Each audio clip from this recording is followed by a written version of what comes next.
আসসালামু আলাইকুম, কি অবস্থা সবার? আমরা চলে আসলাম আরেকটা নতুন ব্লগ নিয়ে। আর আজকের ব্লগটা হচ্ছে আমাদের ঈদুল আজহার ব্লগ।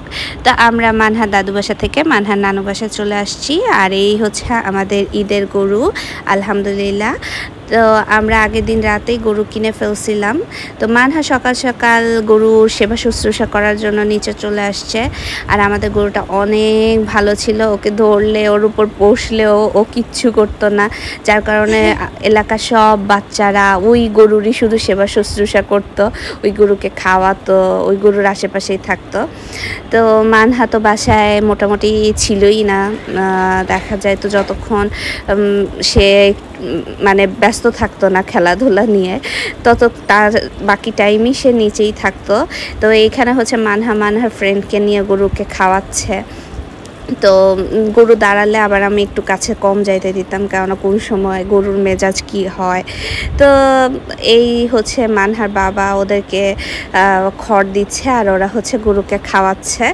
আর এই মানহার ফ্রেন্ড এটা যদিও মানহার বড়, কিন্তু তারপরেও মানহা ওকে ছাড়া কিচ্ছু বুঝে না। এই নানু বাসায় আসলে ওর সাথেই সব সময় খেলাধুলা করে, ওকে বাসায় নিয়ে আসে।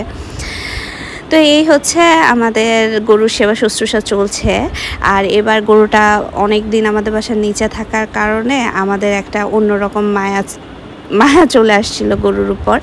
এরপরে যেদিন ও কোরবানি হবে তার আগের রাতে আমার একদমই উপরে আসতে ইচ্ছা করতেছিল না।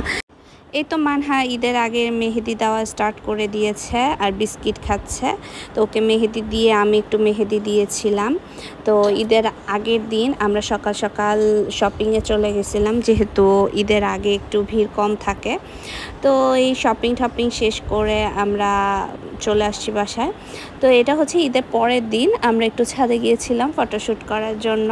তো হালকা বৃষ্টি হচ্ছিল, মানহা কখনো বৃষ্টিতে ভিজে নাই, যার কারণে এই হালকা বৃষ্টিতে তার অনেক ভালো লাগতেছিল। সে একদম বাসায় আসতে চাচ্ছিল না।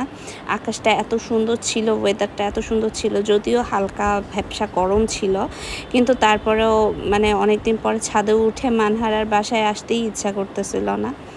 তো এই তো আমার হাতে মেহেদি দেখাচ্ছিলাম আমি একটু। আর এই যে আকাশটা, এই যে টুকটাক বৃষ্টি হচ্ছে। আর মানহা তো ছাদ থেকে একদমই নামতে চাচ্ছিল না। তো বিকালের দিকে ওরা বাবার আসার কথা ছিল, আমাদের নিয়ে একটু বের হবে। তো এরপরে মানহাকে নিয়ে বাসায় এসে মানহাকে ঘুম পাড়ায় দিছি। আর বিকালের দিকে একটু বের হয়েছিলাম মিরপুরেই। তো এই ছিল আমাদের একদম সিম্পল একটা ঈদ ব্লগ। দেখা হবে অন্য ব্লগে। টিল দেন, আল্লাহ হাফেজ।